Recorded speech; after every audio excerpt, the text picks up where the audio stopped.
Okay, welcome to the lecture. Today we'll talk about Sustainable Development Goals.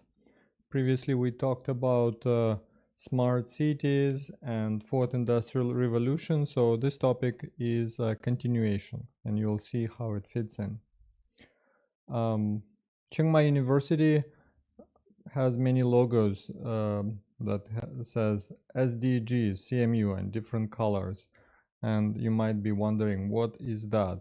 Some might even confuse it with the LGBT flag. This is what happened with the president of Turkey when he went to United Nations. But this is quite different. This is Sustainable Development Goals, SDGs. Okay, so let's think. What are some of the biggest problems faced by humanity in the country, around the world, globally? Think of your own country. Think of this city. What are the problems? So maybe some areas are overpopulated. There's not enough electricity in some places. There's a wealth gap, right? Some people are very wealthy while some are extremely poor. Society and technology cannot develop appropriately. There's not enough homes for people to live in, like Hong Kong, where it's very expensive. Government parties are fighting, policies are changing, so it's very difficult for people. Okay, again, poverty, poor education, low income growth, gender inequality, wars, no respect for human rights, not enough energy, unsafe towns, too much waste, environmental problems, people are not protected, racism, again, maybe not enough food for some. So there's many problems in the world. How can we solve them? How can we maybe group them? What comes first? Food comes first, or housing, or electricity? What is most important?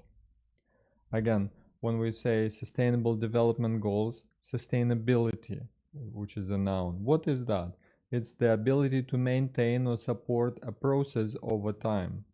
Sustainability is often broken into three core principles: economic, environmental, and social. Something is sustainable means it can continue, right? Your business can sustain, it can develop, right? Sustainable development means your society is developing and it can continue. It's not like you develop now and then in the future all your development is to the detriment of your future. So for example, think about development using coal or oil. We burn a lot of coal, we develop the country, and then everyone has lung cancer. So no one can go to work, and that's it. You have to close the factories, right? So this development is not sustainable. Sustainable development, therefore, means development that can continue and which does not destroy the world. Again, what is development? It's the process that enables human beings to realize their full potential, right? Think about China. It's a very good example of development, right? Many years ago, maybe 30 years ago, many people were riding bicycles, and now China is producing cars and will be #1 car manufacturer in the world, right? So this is development, improvement.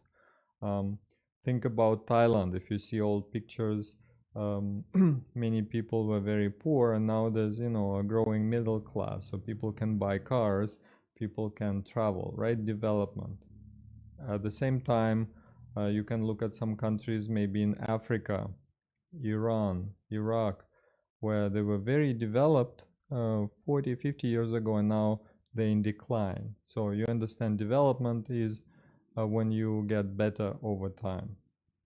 It's a process which frees people from fear of want or exploitation, right? You will have enough food. You will meet the needs of present generation without compromising the ability of future generations to meet their needs. Again, you want to develop, but at the same time, you don't want your children to not have fresh water because you destroyed everything while you were developing. You burned all the forest, you sucked all the oil, you destroyed the environment. So there needs to be a balance between needs, what is important and what is secondary. So people should be able to participate in the life of the community. There should be fairer distribution of wealth, not like one person is super wealthy while 10 million are going to bed hungry. There should be increased political and environmental stability. No revolutions every 5 years. Sustainable economic growth, not too fast, not too slow, good for everyone. Because think about AI. If tomorrow we can put AI in all the shops, where will people work? So this development will not be sustainable. Many people will have no jobs and no food. So okay, we can implement AI into the economy, but it should be gradual so people can retrain and find a different employment. People should be happier and healthier, right? If you are sick, then you don't care about the development. There should be less dependence, one nation on another, right? If one country produces everything, remember what happened during COVID. China is producing everything, and when during COVID there was no factories were closed and ships were not, running regularly. In US there was a shortage of everything because everything was coming from China. So basic needs should be met, housing, food, shelter, security. But at the same time, there should be maybe increased interdependence. So you see, on one hand, you don't want to be dependent on one country, but there should be cooperation between different countries. And no one should be left behind because we're all living on one earth, right? So if I'm very wealthy, but my neighbor is very poor, it's not good. Why? Well, they will burn trash, for example, because they don't have a factory to recycle it. And then I will be breathing. We're sharing the same water, we're sharing the same air, same earth, right? So if one is wealthy and others are poor, maybe it's not good. So what are SDGs? There are 17 Sustainable Development Goals. They were adopted by United Nations in 2015, a plan for peace and prosperity for people and the planet now and into the future, right? We don't think about one country, we think about the whole world. Each goal has a theme, for example, poverty, climate, water. This is an urgent call for action by all countries in a global partnership. So remember we thought about problems, too many people, or maybe climate change, or no equality. So they all are addressed by SDG goals. Let's look at them. There's 17 of them, right? Number 1, no poverty, no extreme poverty, because it's not good for if you have very poor people. Then this development is not sustainable. There should be no hunger, right? Quality education, number 4. Gender equality. Okay, we'll talk about that. But this is, and they all have different colors. So that's why you have the circle with different colors. And there's 17 things, right? 17 goals. We are trying to achieve it by year 2030. Okay, so there should not be extreme poverty. No one should be hungry. Everyone should have access to education. Boys and girls should have equal access. And then you might think, but girls and boys have equal access to education. Yes, in your country, but not in all the countries. If you are not hungry, doesn't mean that people in other countries are not hungry, right? So this was signed in 2015, and we're trying to reach it by 2030. Of course, we won't reach it all the way, but we're trying to do it. Okay, again, no poverty, no hunger, health, equality, employment, energy, etc., etc., right? And it's universal. It means it applies to all. All should be working on that. So most countries sign this and they are implementing it. Then countries implementing it, and then organization within the country also implementing it. That's why Chiang Mai University is working on it, and then another university is also working on it. And again, universities, they're trying to focus on everything, but they cannot do everything, right? So they're thinking, okay, we are in education, so let's provide quality education. At the same time, we use energy, so let's use clean energy, and things like this. University, okay, hunger. How can university address the hunger? It's not like feeding the students. It's maybe working with local farmers, so their practices are more sustainable, right? They're not burning their crops, things like this. Why should we care? Okay, there are many people in the world. Maybe this slide is old. Maybe there's 9 billion now in the world. And some countries are more populated than others. India is number 1, China number 2. Russia is the largest country in terms of size, and yet the population of Russia is similar to Japan. So it means Japan is packed with people while Russia has empty spaces. Okay, so we need to know what is going on in the world. So maybe 1 billion of people control 80% of resources, right? There are wealthy countries that control everything, and there's a lot of people who are living in poverty. So maybe 1 billion people live in wealth, like US, Canada, Australia. And there's millions and millions of people, billions, that live in poorer countries. So it's not balanced, right? We're living on the same planet, on the same earth, and yet all the resources go to one place.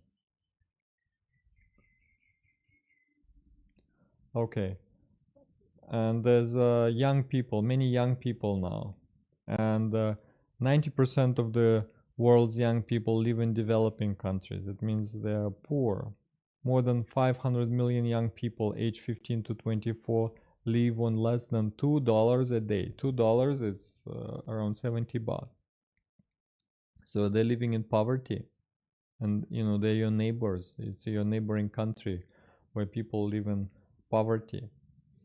And when country is poor, it's prone to revolutions and then wars, and maybe this war can spill into your country. Again, for example, think about this situation. Thailand is, not as wealthy as US, but better off than Myanmar. But Myanmar is quite poor, and so their farmers are burning crops, and all the smoke is coming here to Thailand. Myanmar has civil war going on, and then refugees are coming here. Same problem in Africa. Refugees are coming to Europe. So you might say, I'm okay, I'm living in Europe, I don't care. But then refugees from Africa are coming to you, and then you need to support them, right? So what I'm trying to tell you is, it's like, imagine a big apartment complex, and we all have apartments.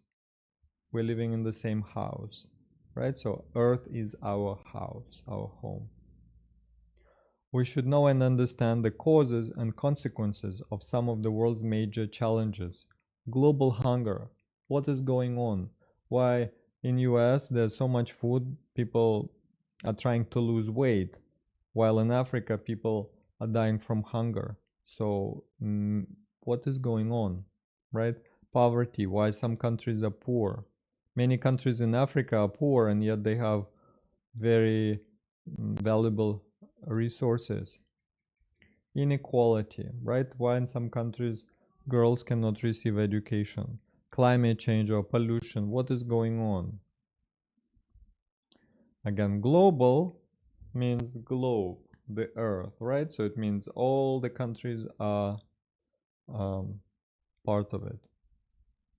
Again, here are sustainable goals, 17 of them. Again, there's a website. We'll open the website and then we'll look at each one of them. So remember, there's 17 goals. So just a second, we'll go to the website.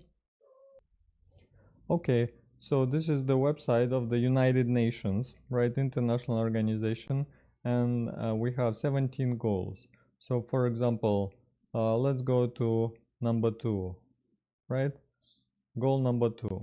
So end hunger, achieve food security, and improve nutrition, and promote sustainable agriculture, right? Sustainable agriculture, it means we can do it next year and next year and next year and next year, right?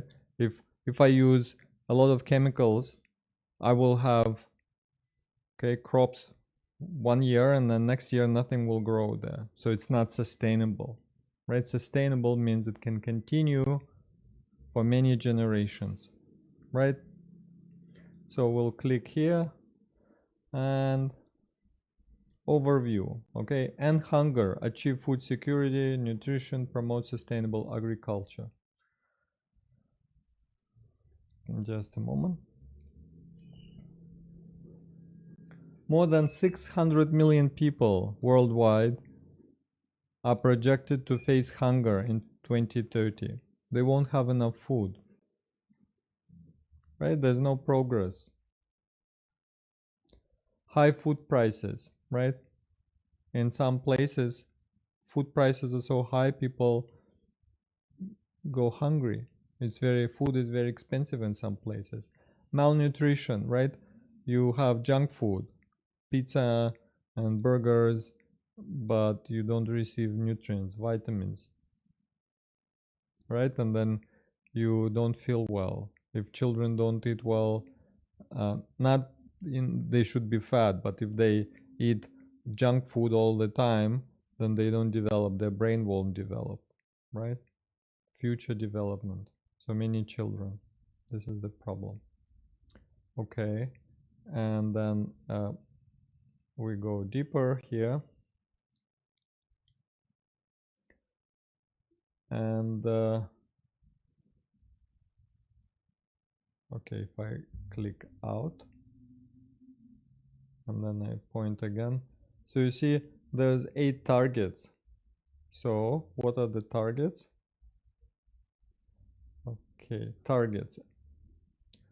Okay, so it's easier to achieve your goal. You break it into targets. By 2030, end hunger and ensure access by all people, in particularly the poor and people in vulnerable situations, including infants, to safe nutrition and sufficient food all year round. So government, when they signed the document, they promised that in my country, poor people, old people, infants will have access to food. It doesn't mean that, oh yeah, we have food, but it's very expensive. No, it's not right. It should be affordable, or if they don't have money, it should be free, right? Target 2. By 2030, end all forms of malnutrition, including achieving by 25, next year, internationally agreed targets on stunting and wasting in children under 5 years age, and address the nutritional needs adolescent girls, pregnant and lactating women. Okay, again, if people in your country don't eat food because it's so expensive, then it's a problem. Again, Thailand has a very good situation. Most people eat enough, there's enough food and it's not expensive. But then again, the problem could be people always rely on food outside, right? Many houses don't have kitchens. So during COVID, people were sitting at home and all the restaurants were closed and they couldn't cook. What, they should eat noodles all day long? So then they were relying on delivery. of food, right? So again, this is the problem. If and imagine some place earthquake, and again everything is broken, you're sitting at home and you don't have a stockpile of food. Target 2.3: by 2030 double the agricultural productivity and incomes of small scale food producers, right? So governments should work with farmers to make sure there's food coming. Next, by 2030 ensure sustainable food production systems and implement resilient agricultural practices, increase productivity and production, right? So we need to use some system to have better crops, but at the same time shouldn't use chemicals. Again, adaptation to climate change. So for example, if the world is getting hotter, it means we can no longer grow Arabica coffee, and maybe we should switch to Robusta, right? And again, if we, so this is target, and if we click, we see indication, proportion of agricultural area under productive and sustainable agriculture, right? So how can I check if my country is doing okay? I can see how much land is under agriculture, right? In many countries, fields are turned into houses. So we have more and more people every year, and yet fields where we were growing food are turned into shopping malls. It's dangerous. And again, sustainable agriculture, right? So we should improve land and soil quality, right? Don't put chemicals. Maintain genetic diversity of seeds, cultivated plants, and so on. So you can read, it's very interesting. You can go deeper into this topic, right? And then again, there's many of them. So I will create an assignment where each group will go deep into one of this and explore it deeper, and then we'll do the report. So please visit this website, sdg.un.org/goals, and have a look, because this will be used more and more in the future. Okay, thank you for listening.